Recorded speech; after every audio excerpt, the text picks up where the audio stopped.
Is this official? Oh yeah. Yes, it is. So we gonna get our lives together today.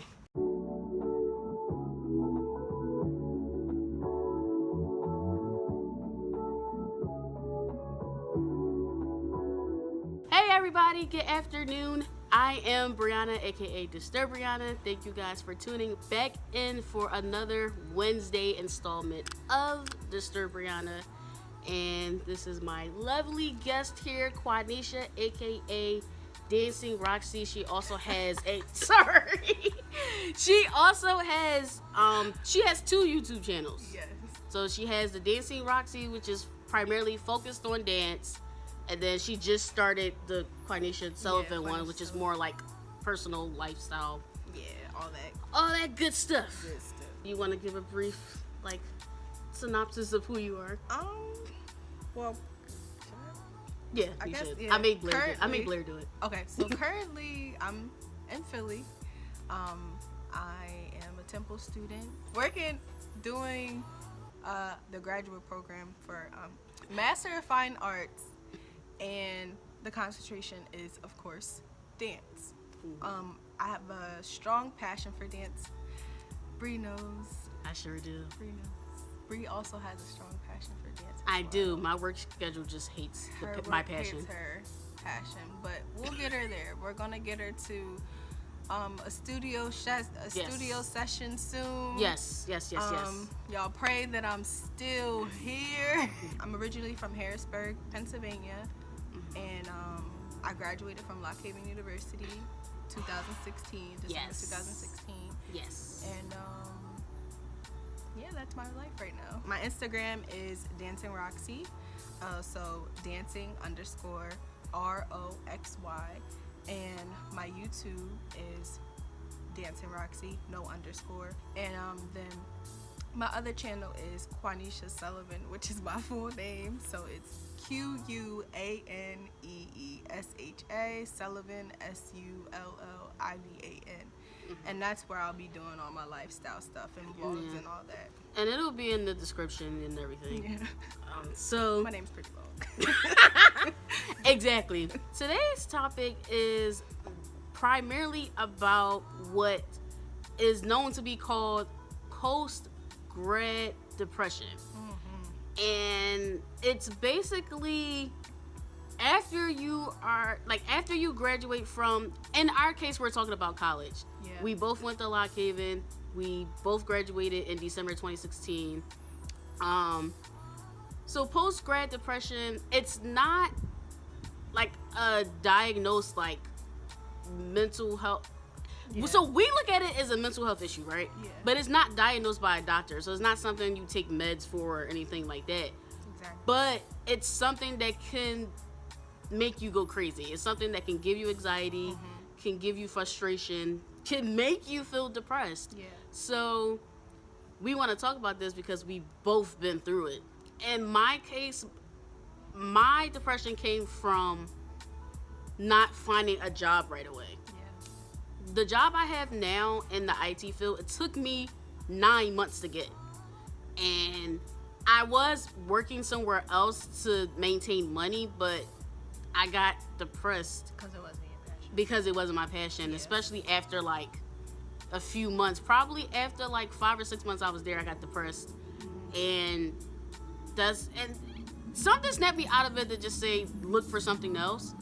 But it was just, I'll get more into it, but it was just crazy. So what about you? Well, mine started I got a job right after college. There wasn't no problem with me finding a job because, I know people. So at home, it was very easy for me to find a job in education, which was partially my major, but it wasn't what I really wanted to do because I'm a dancer, so I want to dance, of course. So my thing was, I was working. I just felt like I was not supposed to be there. I love kids and I love working with kids, but I just knew that there's something bigger for me out there, and that I wasn't going to be doing this paraprofessional position forever. Right. So I have to say the year and a half that I was you know, just working as a paraprofessional and doing what I was doing, I was just like, you know, not happy. I was just like, I don't want to do this. I would go away every weekend. I was like, I don't want to be here. I just want to leave. I need to move out of my house. Like, you know, just all the stuff that you go through after school that people don't prepare you for. Exactly. Honestly, they don't prepare you when they should. So we just want to let you guys know what research we've done, and we're basically going to be referencing 3 articles that I'll list in the description. The first article, the title of it is called Postgraduate Depression: How Getting a Diploma Got Me Depressed. And first of all, that title by itself is just like, damn, you got your papers and then automatically you sad? Like, it's stuff that we laugh about later, but it's just like, it kind of makes you think that you're like being ungrateful for what you got. Exactly. But it's like, man, I just went through school, now what? Exactly. Like, this piece of paper don't even mean anything. It don't mean nothing right now. So this person is by Blaz Kos or Kos. Blaz Kos. I don't know if I'm probably pronouncing it wrong. The year is 2016. It didn't give an exact like date, like the month and day, but it's in the year, it's 2016, so that's how old. The articles that we chose are relatively like current, so we didn't want to like go back that far because we wanted the advice to kind of be not inaccurate, but just what's happening right now, especially with like our generation of students, right? Okay. So we're gonna get into like 5 things that he really touched on when it came to his depression and how it can probably relate to us, right? So the first thing he talked about was the pain of ending things. Now, for me, the main thing that I hated that was ending, at least for us, was D&DR. And for those who don't know, that is it's Diamonds in a Rough Dance Team. If you saw the vlog that I did with my friend Blair, we did mention it a little bit. But it's called Diamonds in a Rough Dance Team, and I'm still saying like I'm just still in it. I don't care. We are vets now. So we are a multicultural dance team that was at a predominantly white school. So we've had all different kinds of dance mates within our club, different ethnicities, races, genders, it didn't matter. So for me, it was painful to come to terms that it was over for us. Like, yes, I have to agree with that. Yes, I went from dancing with a whole bunch of mirrors to dancing in my basement. If you guys go look at my channel, you'll see it was very hard. Yes, very hard. Yeah, and I just think that the passion I had for dance, it faded away a little bit because it was just like the way I work, I can't attend the classes that I want to. And that kind of just means I have to force it on myself, which if I wanted to, I could, but I don't be having the energy to because I'm so used to having energy of everyone else on our team. So yeah, it was very painful to come to terms with Brianna. You're not going to be here no more. You can't be in the spring shows, the Halloween showcase, the red and white balls, Students Acceptance Day, football dance, the basketball dance, like, or just me choreographing in general, like. Some 90s pieces. Oh gosh. Those were the days. So another thing that he touched on was grieving after lost childhood. And what he basically meant by that was like, you literally have to come to terms with being an adult. Yourself. Mind you, like we turned like 21 in school.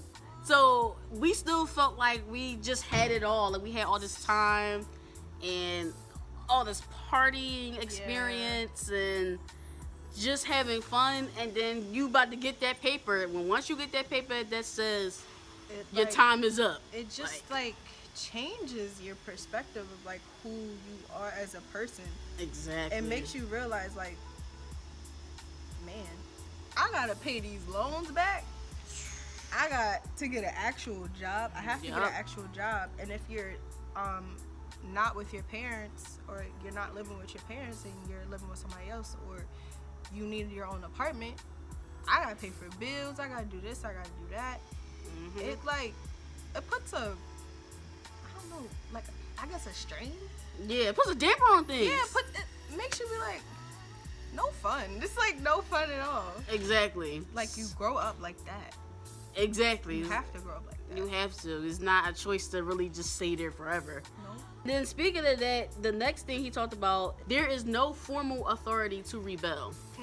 Meaning, like, when we got frustrated, like, we got to talk about the teachers behind their backs. I don't want to explain it. Like, we just got to release some stress by drinking or just by going out. Yeah.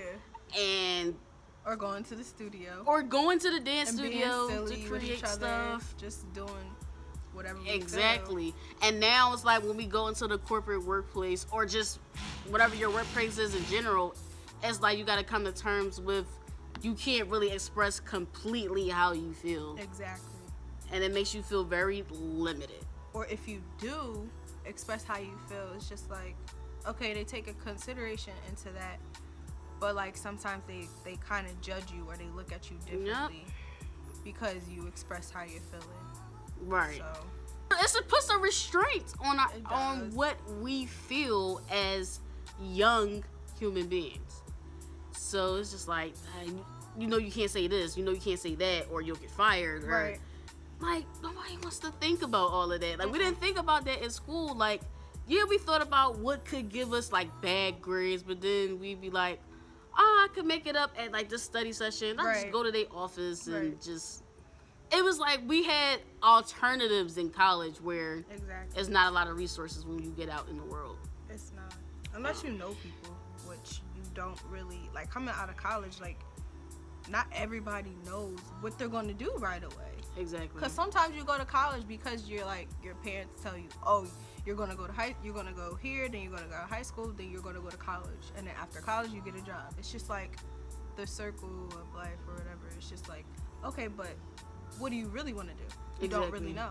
Exactly. And it's funny that you broke up family because the next thing he brings up is, I said it was 5. It's actually 4 points.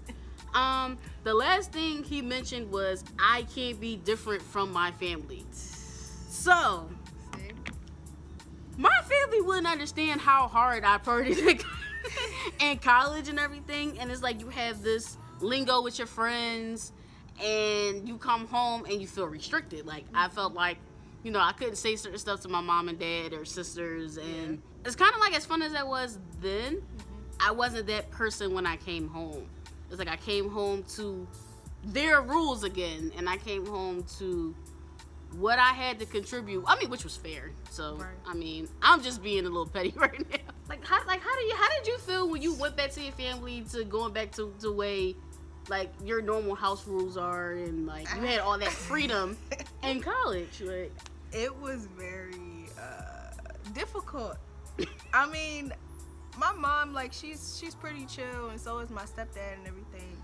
But like, when I came home, I took on more so of a role of, like, you know, just making sure I helped out around the house, you know, making sure my sister was okay. Which in general, that's what you're supposed to do, and we get that. We get that. But I think it's just like being alone and then going back home. It's just like, it's like I have all this freedom now. It's like Phew. And then not only that, it's just like, we understood, it's like when we came home, back and forth home, when we were under 21 and they were over 21, it's like, I ain't gotta listen to you.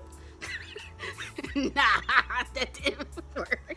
And you know what? I feel like there should be a class. There should be a class on how to get out of your parents' house after college. Yeah. There should be, because you're already on your own when you're in college. Yep. So you don't want to go back home and be like, oh, be in your room that you were in since you were like younger, or like in high school, middle school. Still got bunny like, rabbits. Yeah, like they should teach you how to prepare for after school. They don't. They really don't. There should really be a class on teaching college students how to survive after college. Yes. They should. Yes, I agree with that. I think he actually said that in that article. If it's not that one, then I think it's the one we're talking about next. So, just if you have a chance, please read through the articles, because I can't remember which one mentioned that, but it did say you should have a class, or have a class in general on transitioning. Yeah, transitioning from so college hard. to adulthood and everything. And you know what the crazy thing is? My mom told me she was like, she knew that she didn't want to go back to where she was after school. So she saved up her own money, you know, and she got me and her a place. Right. So it's like, I mean, you know, some people, you know, you can do that, bada bing, bada boom, but not everybody works. Not everybody thinks about doing that. They just think about saving money. Right. And yeah, so. Yep. The next article, the title of this is called Post-Graduation Depression is Common. Here's How to Cope. This one is by Roshan Meadows Fernandez, and this one was posted like in August of last year, so August of 2017. So again, these articles are pretty current, right? Yeah. So we talked about kind of what post-grad depression is, but I'm gonna just read you what she said in her article. Although it's not an official diagnosis, post-graduation depression is commonly used to describe the extreme sadness and impaired functioning that recent grads report after they leave behind the world they created in college. Yeah. And that last part of like leaving behind a world that we created, it's kind of like, you know, we're not even counting the teachers right now. Just count the students or how everybody interacted and got along at football games, basketball games, college parties,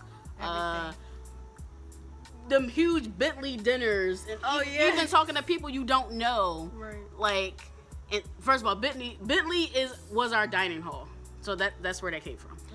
Like or wing nights in the pub. Oh yes, wing nights in the pub was definitely lit. Like just everyone speaking to each other, eating with each other. Wing nights at the Hangar. Or wing nights at the Hangar, exactly, which is one of the bars not too far, and all the students come, and maybe some of the like Lock Haven like residents, and they got along with us and stuff.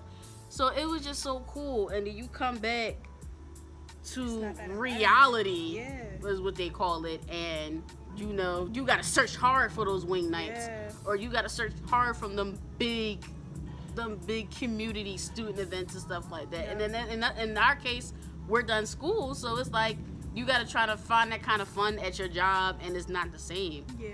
And of course we knew that, but to try to make it like something is really hard. And you know the crazy thing, like you said all that, I didn't even think about that, like leaving. Like I didn't think about, I'm not gonna be able to just go and get food whenever I want to. I mean, I can, but I gotta drive. Like exactly. It's like, I don't know. That's a good. And like a good point. Our campus was very small, so everywhere was like walking distance. So we didn't always have to drive. And if we did, it was like at night. Yeah. Another thing she mentioned, and this one might hit you, and I'm sure you already like looked at it. So another thing she mentioned in her article was, the biggest contributor to my post-graduation depression was having to adjust to a life that no longer aligned with my passions. Yeah. Bruh.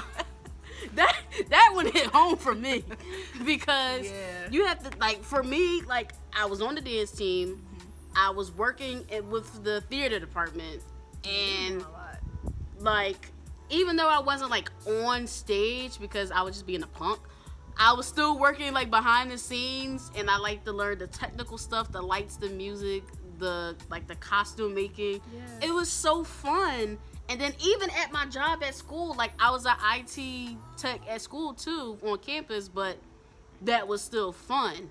Like talking to different like professors and stuff, and walking in the middle of somebody's class, and I see one of my friends, hey y'all, and get them in trouble. Right.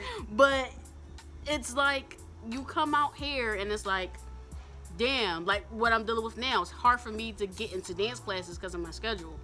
And that's something I've always wanted to do when I got out of college, because I love dance as a hobby. So I always wanted to go to different instructors and learn their style, and it's really hard. It's really hard to do that. It is. And mind. Like, so, like, what do you think about that? That's like what you said is kind of how I felt, more so with like just me not being there, like the whole dance world, and me being so far away from like, you know, Philly. I mean, I'm not too far away. Harrisburg's like 2 hours or whatever, but being away from like the major cities, and then like not feeling like there's much opportunity in Harrisburg, it really put like a damper on my spirit, because all I wanted to do was dance. Right. And just like also, you know, all the diamonds in the rough, all of the diamonds are in Philly. So I was like, exactly. Well, most of us, yeah. So like I was just like, I don't know. I was very sad. Like I was very upset. Now, do you feel the same way you do in your sorority as well? That I was going to mention that too. Yeah. So let everyone know what. Okay, so I am a part of Zeta Phi Beta Sorority Incorporated. So yeah, I crossed while I was at Lock Haven with my line sister Deja. I'm not gonna give her whole name, but I crossed with her, and so you know we have a bond too, and she lives here as well. So it was very different when we both graduated. You know, we left, like we leaned on each other a lot, like because she was my line sister. Like that's something that you don't go through with everybody. Like, now let me ask you this. Yeah. Like, is it like a generational gap, because your mom is also like your line? Is she technically your line? No, she's not your line sister, but she is your. She's my sorority sister. Right. So okay, so basically I just wanted to take like a year to myself. Like I didn't want to do no Zeta stuff. Like I just wanted to dance and figure out what I wanted to do. And like when I went back home, of course there's a grad chapter there, and I love that grad chapter. That grad chapter basically built me into the person who I am today. Like her, like them including my mom. Right. So like, you know, they would like invite me to the stuff and all that stuff, and I'd just be like, you know, I would want to do stuff, but then I didn't want to join the grad chapter yet, because I just felt as though I wasn't going to be in Harrisburg forever. So I was just like, you know, I'm not sure, like the big age gap difference. I just felt like there wasn't anybody my age. Right. And I dealt with that a lot back at home, like not feeling like there's people my age around me, and just like feeling like, oh, I'm always either by myself or with my sister, or just with my family, which is nothing wrong with that, but at the same time it's just like you want to be around people your age at times. So it's like, and then your line sisters here. And then my line sisters here, so it's like, oh, I ain't got nobody to hang with. In all reality, I kind of did, but me myself, I put myself in this like box when I get, you know, when I feel lonely and I feel depressed, I just be like, I don't feel like doing nothing. I'm just gonna stay in the house. Like, ain't nothing to do here anyway. So that's what I went through for that year and a half. Like, the next thing I kind of wanted to touch on, she touched on like friends and family. Like, you have the friends you have in college. You know, you are almost always together and always doing stuff with each other, and now talking to each other, studying together, basically dancing they're together. Your support. They're who you lean on while you're there. Exactly. And like it's like now we're all grown up, and we're all kind of like separate from each other. Like in our example, we have two friends that's mothers. We have one friend who has like a job that requires her to travel a lot. One of our friends had to move in order to, you know, work on her passion, and it's like our group is everywhere. They're like spread across the world. Yes. So it's like it's like you go somewhere where you're alone at first, but then you make friends, and then you come back to where you're originally from, and you feel alone all over again. How does that work? Like, man, it's just like, and it's like you go home and then you have to rebuild relationships with your old friends. Exactly, because you depart from your high school friends. Exactly. So you go through that all over again. So it's like like the craziest transition because Yeah. you go from one. It's like you go from one big stage to the next big stage. There's no in between. Right. When you're trying to, you know, reconnect with friends or even reconnecting with your family members because Exactly. you don't talk to them every day, you don't see them all the time, so it's like you have a lot to catch up on. Yep, and that was and I was gonna mention family too because I used to be so mad when my mom didn't let me in the loop of things. And then it's like I had to remember, like, dang, like I'm not there, so I can't really get that mad. Can't do nothing about it. Man, That's my biggest thing. Like when I was in undergrad, I was always worried about my mom because my mom's sick. She got a lot going on with her body and everything. So that was one of the things that I was really worried about because I'm a mama's girl. Like I love my dad too, but mama's girl all day. Like we're attached at the hip. Yeah, it's ridiculous. So yeah. I caught up on a lot when I came home from school. That's basically how I felt. First of all, I came home losing my room. Mom, I'm still mad about that. I didn't have to go through that. Yeah, I lost my room because, like, I won't say his name, but, like, my uncle was still living there. And then when he moved out, I got a room. But, so the house was full, and then one person moved out, and then I got a room. It wasn't my same room, but it was a bigger room. Okay. Well, I appreciate that. It was a bigger room. That's good. One of the last things that we wanted to mention that, what's her name again? Roshan, sorry. that she talked about was feeling like you wasted your degree and you're in debt for nothing. I mean, like, when you can't find that job. Yeah, it's just, that's how I felt. I felt like I was getting too comfortable as a bank teller because that's what I was doing. First of all, I was a bank teller, I was a server, and I was like a cashier for the Philly Stadium. So it was just like I did all this, and I got my degree. Like at the time, I was like, I got my degree almost a year ago. Yeah. What you mean? Yeah. Like I said earlier, that's how I felt with the paraprofessional position. Because I was like, I'm getting paid this amount when I should be getting paid this amount because I have a degree. Exactly. And basically, I was kind of like a teacher. Right. To be honest. So you should have been getting why am I getting teacher salary? Like exactly. Yeah, I just didn't understand that. I was like, I really don't want to do this no more. Yeah. So now it's like we got this money that we got to pay back, and for what? Exactly. For what? Like really? Exactly. Because I had like maybe like 2 scholarships, but like I still had stuff to pay back. So it's like same. Bleh. The last thing that we wanted to mention, or the last article I should say, this is called 5 Signs You're Experiencing Postgrad Depression. And this one was August of this year by Mara Hyman. So there was 5 things that she pointed out, and in the article she went in more in depth, so you guys can look at that as the link will be in the description. So the first thing is you feel extremely disorganized. I don't know how true that's true. That is extremely true. That's true. For me, it was very true.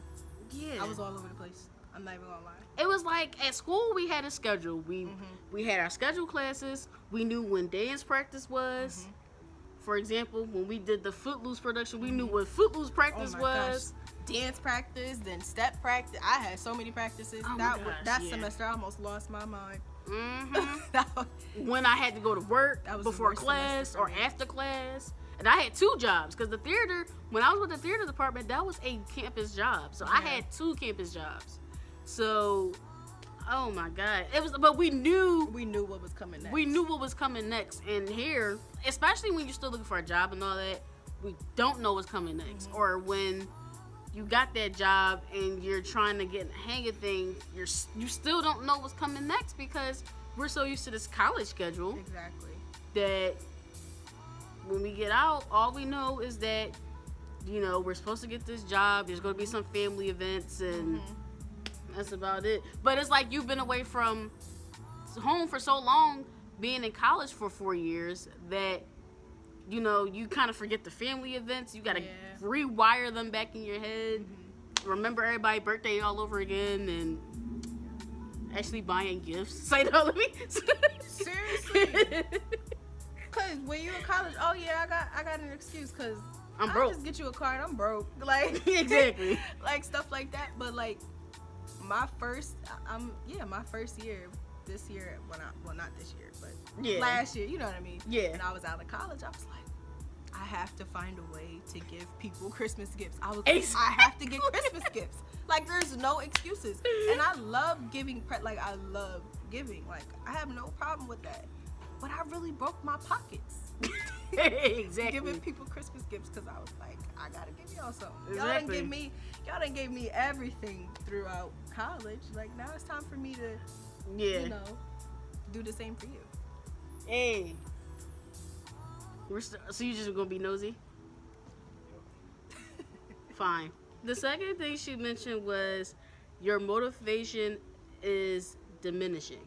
Motivation is diminishing.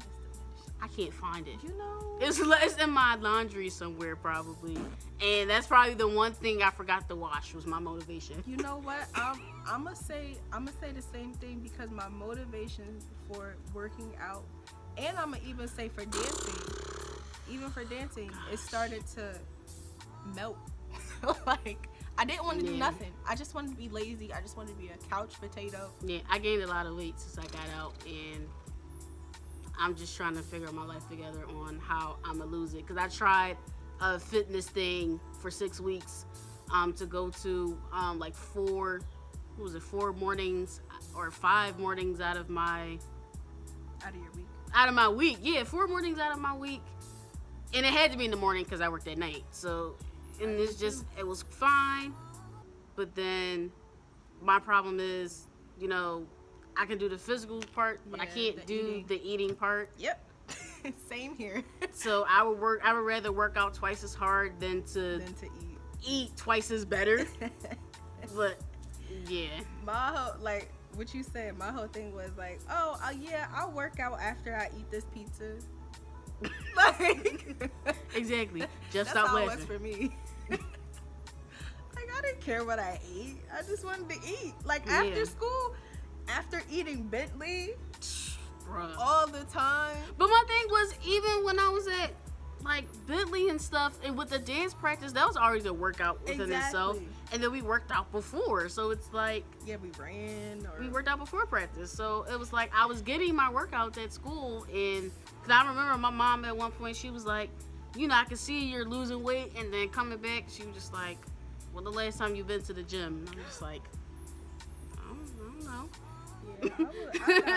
Yeah, I got depressed over my weight. Like, that's one of the things that I've always like struggled with. Yeah. Like, even my first, like I told you this earlier, my first year of college, you know how they say you gain the freshman 15? I gained the freshman 30. I did not gain no 15 pounds, for real. Like, right. I came back, I was like, whoa. Yes. I had never seen myself like that before. Yeah, I definitely had got the freshman 15, that Bentley, man. It wasn't even a Bentley, it was the free pizza. And the noodles at 12 o'clock in the morning. Oh, yeah, of course. When you that sodium.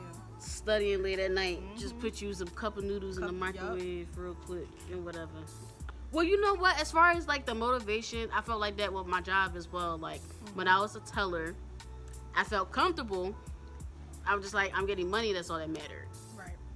But I had to motivate myself to fix my resume. I had to motivate myself to make it look presentable, and motivate myself to actually put it on these job sites or temp agency sites or whatever the case may be. And it took me months and months of searching until my current job was just like, you got it 2 hours after my interview.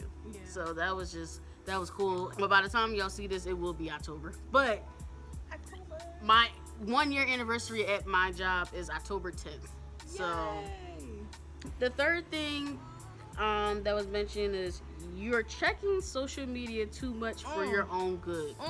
Oh my God. First of all, if y'all see the vlog from the September 26th vlog, about me being an unpopular opinionist when I mentioned that we keep looking for validation. That is so true when it comes to when you see that people are on a certain path that you want to be on. Every time I look on social media and look at people that's kind of like a year or two younger than me that got what I don't have, or something that I don't have, not everything, but some parts that I have that I don't got. Yeah. And then you look at people that's probably like 2 or 3 years older than you that has everything. Yeah. And it's just, it makes you frustrated. Yes. It does. Like, or, you know, you see people doing what you want to do. Yeah. And it's just like, okay, so what's stopping you from doing that, Quaneesha? Like, why? Exactly. Why are you holding yourself back? Exactly. That's what I had to keep asking myself. Like, what is holding you back from going and living your dreams? Like, seriously. So, that's what I had to ask myself. Because social media will make you go crazy.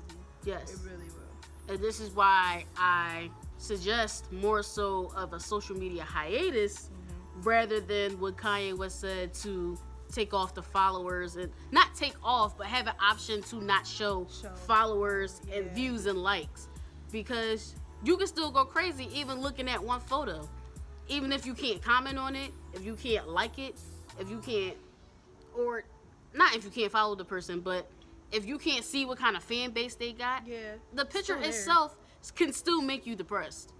You so look at them, oh, she got green eyes, I don't. I'm gonna get some context. Yeah, Kanye. I'm gonna need you to rethink that. If you don't, because you already be setting your ways, is fine. But that's why I usually suggest a break, like a week off or a few months off. Like some people take, social media breaks. Like delete the apps temporarily and just log back in. Like I know I did that. It's not that hard. I think for people when they have business pages, you can just stick to business. But like my page. My personal page is my business page. So that's hard for me. But I'll eventually make it work. The number 4, you're desperate for a support system. Yeah. It's like at school, you had your support system. You had your girls, or you had like your boyfriend, and it's just you had or even professors, your favorite professors. And all of a sudden it turned into you talking to your professor like three days a week to not really talking to them at all. So I know recently I emailed a couple of professors that I knew I was like close to and just checked on them. So that does like help me with the support system a little bit, but it's like, you come home to family, they got their own stuff going on, so then you trying to fit in. And then, you got high school friends that already got stuff going on, so you try to fit in. You get a new job, you're trying to fit in.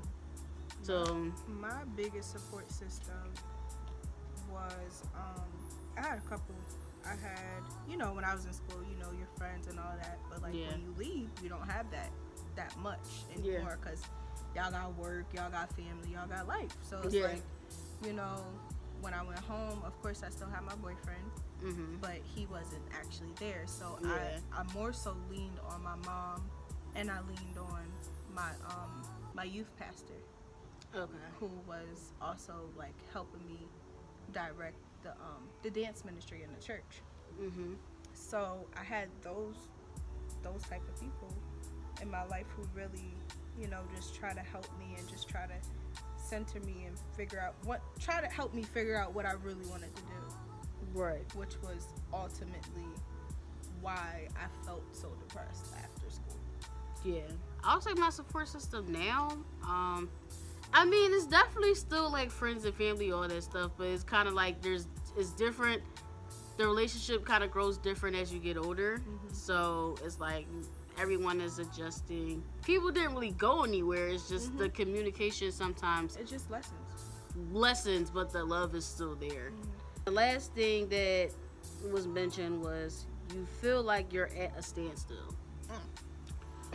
That's definitely true for now, because she's started her master's program, and then I'm about to start in like the next like 3 or 4 weeks. So it's like I'm doing this because I obviously want a better like position within my job, or even when I break into being an entrepreneur, like eventually I would love to have kind of like my web design company, but the master's I'm doing is going to help me with that. And maybe the positions I have in the future with more of like database administration will help me with that.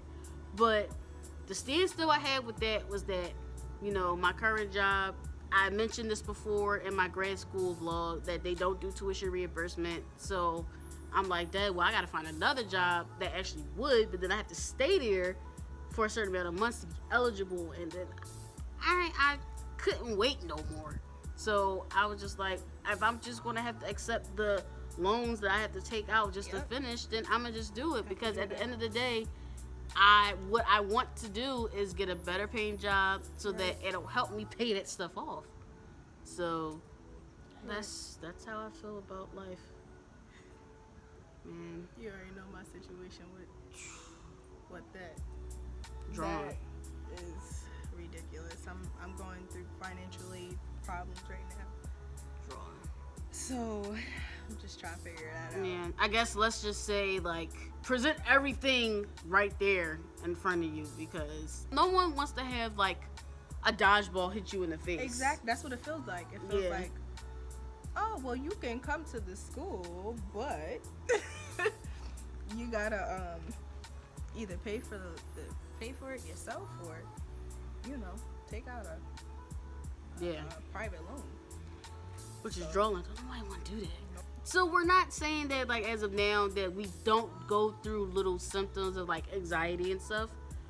It's not as bad as it used to be, and we just encourage everyone to take it one day at a time. And definitely, if you have a support system, lean on them, or try to. What I'm trying to do now is, you know, I've been told that it's good to have a mentor, someone you do know. Yeah. That someone that knows you inside out, and there's someone that doesn't know you. Yeah. I'm still trying to find that person that does not know me to really like tell me about myself, not really in a disrespectful way, but I want them to be blunt and let me know what I'm missing so I can work on it. Right. So definitely, if you have like 2 mentors, a support system, then you should be sane. I will hope so. But definitely read these 3 articles that we mentioned, because they definitely will help. They will help. They will help. Sure. And or if you want to look up more articles, you can. I know there's a bunch. The 3 that we mentioned is just relatively current, so definitely read through those. Yeah, that's the story of our lives. And if you want to tell us about it, which we highly recommend you do, please comment them below in the comment section, and we'll read and respond and everything. So let us know what your post-grad depression is, the reasoning of it, and how are you coping with it, because we basically just expressed that to you guys, so we want to be able to hear your stories. Do not forget to like, comment, and subscribe, and share with others that are going through the same thing, whether you're going through it or someone else is. Definitely show them this video, and hopefully that can give them some encouragement and give them some references on the articles and how they got through it and the advice they gave to other people. So yeah, that's about it. I'm tired. I know, that was a lot. I know, right? You know me, I post every Wednesday around noonish. Do you have like a set time that you I'm post not nowadays? consistent at all. Okay, so she's still working on her consistencies, but follow both of her channels. I'll get there. Yeah, Dancing Roxy, Yes. Dancing Roxy, and Quaneesha Sullivan. So one is primarily focused on dance, and the other one is like personal lifestyle vlogs. Yes. Vlogs, sorry, and all that good stuff. Yay. And her social media and everything will be listed below, so you'll be able to. I don't have a Twitter yet, but I'll get it back. I deleted Twitter. I'll get it back. Gotcha. Alright guys, that's it. You guys have a wonderful day, and we'll try to before it rains and all that good stuff.